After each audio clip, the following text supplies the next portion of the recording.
Hello दोस्तों, फिनटेकमा में आप सभी दर्शकों का स्वागत है। इस वीडियो में हम बात करने वाले हैं जीएसटी के बारे में। जीएसटी धारा 128 ए पुरानी कर मांगों के लिए राहत की नई योजना। परिचय। जीएसटी के तहत धारा 128 ए के संदर्भ में भारत सरकार ने 2024 में एक एमनेस्टी योजना शुरू की है। इसका मुख्य उद्देश्य टैक्स पेयर्स को पुराने बकाया टैक्स पर ब्याज और दंड से राहत प्रदान करना है। इस योजना का उद्देश्य टैक्स पेयर्स को पुरानी कर मांगों से निपटने का एक आसान तरीका प्रदान करना है, ताकि वे बिना ब्याज या दंड के अपने कर बकाये का निपटारा कर सकें। लाभ प्राप्त करने की प्रक्रिया। आवेदन दाखिल करना।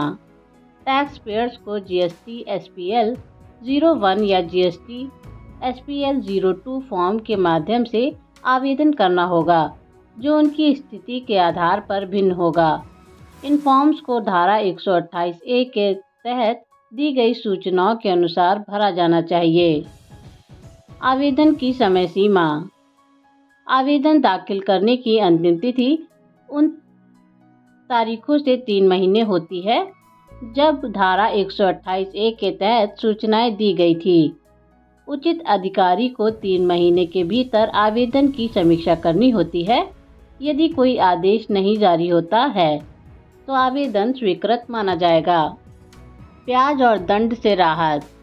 यदि आवेदन स्वीकार कर लिया जाता है तो ब्याज और दंड को माफ़ किया जाएगा और कर मांग पर कार्रवाई समाप्त हो जाएगी।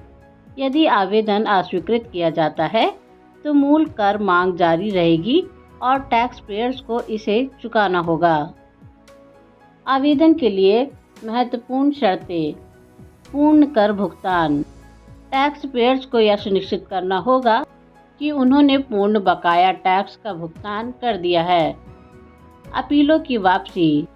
टैक्स पेयर्स को अपीलीय प्राधिकरण या न्यायालय से लंबित किसी भी अपील को वापस लेना होगा और इसका प्रमाण आवेदन के साथ प्रस्तुत करना होगा। अतिरिक्त शर्तें। भुगतान की समय सीमा।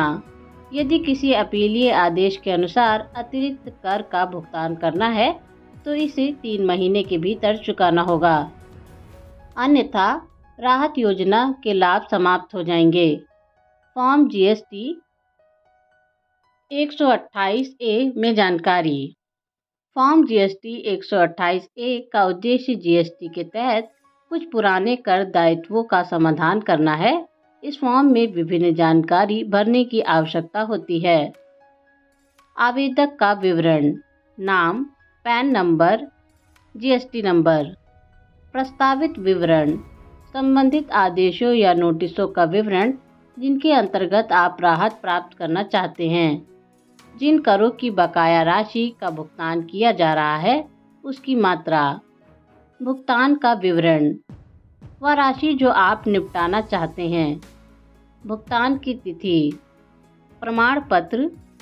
आपको एक स्व प्रमाणन पत्र भी भरना होगा जिसमें यह सुनिश्चित करना होगा कि आप सभी संबंधित निर्देशों और नियमों का पालन कर रहे हैं।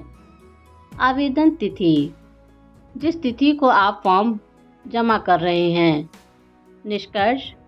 इस योजना के माध्यम से टैक्स पेयर्स करों का भुगतान बिना किसी अतिरिक्त ब्याज या जुर्माने के कर सकते हैं, बशर्ते कि आपने सभी आवश्यक विवरण और शर्तों का पालन किया हो।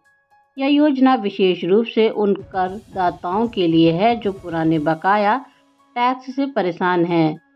आपको सलाह दी जाती है कि जीएसटी काउंसलिंग की अधिसूचनाओं और समय सीमा के बारे में अद्यतन रहे ताकि आप समय पर भुगतान कर सकें और राहत का लाभ उठा सकें। यदि आपको इस विषय में और अधिक जानकारी चाहिए तो जीएसटी पोर्टल पर जाएं।